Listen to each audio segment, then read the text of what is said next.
Guillaume Soro aurait été arrêté en Turquie dans la journée d'hier. Mais tout d'abord voyons pourquoi il a été en exil et pourchassé par Alassane Dram Ouattara. Merci bien de vous abonner et de mettre un pouce pour cette vidéo. Dès que je milite au sein du RHDP, j'ai même expliqué au président que j'ai suivi un homme qui s'appelle Alassane Ouattara pour trois raisons.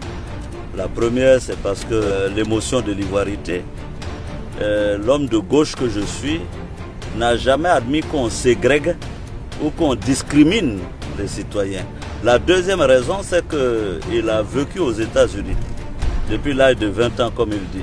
Donc pour moi, il ne pouvait qu'être imprégné, imbibé des valeurs de la démocratie et des libertés. La troisième raison, c'est que c'est un technocrate. Il a fait un PhD en économie. Donc pour moi, il avait un bon CV, le bon CV pour le faire.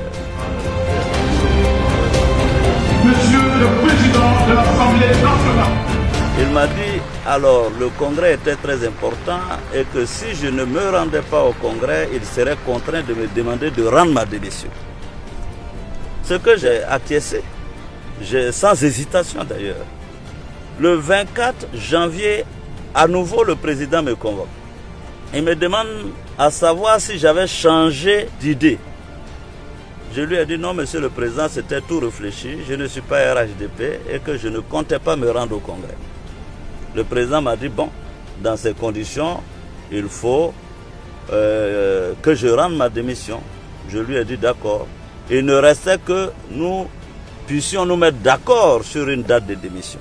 Après le congrès, le 27, je peux vous dire que le président m'a appelé en colère en me disant que j'avais fait une démission orale et que par conséquent, il m'enverrait des émissaires. Et ces émissaires sont arrivés chez moi, je dis bien, le 28 janvier à 17h30, qui m'ont envoyé une note et m'ont demandé de signer ma démission.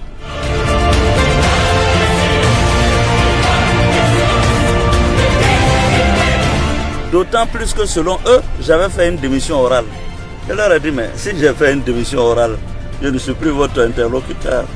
On ne peut pas démissionner pour le même poste deux fois. Je leur ai dit que j'allais appeler le président. Par la suite, j'ai envoyé un courrier au président pour lui dire que je voulais qu'on préserve la dignité de l'institution parlementaire et que si je devais démissionner, je voulais que ça se fasse conformément à la Constitution, c'est-à-dire la convocation de l'actuelle session extraordinaire. Je vous informe, je vais là pour rendre ma démission. On aurait pu attendre l'ouverture de la session ordinaire de l'Assemblée le 1er avril pour que je rende ma démission. Rien ne pressait.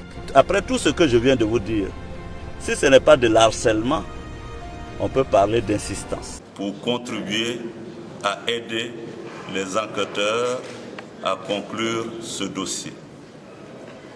Je peux vous assurer qu'il est clair dans ma tête qu'il devra, et tous ceux qui sont concernés, chacun assumera sa responsabilité. Donc pour l'heure, je demande aux uns aux autres de garder la sérénité pour que les enquêtes puissent se dérouler dans la sérénité. Je salue le retour à la paix en Côte d'Ivoire.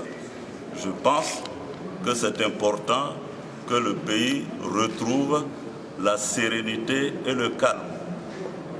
J'ai déploré ce qui s'est passé avec ces journées folles que nous avons vécues en Côte d'Ivoire.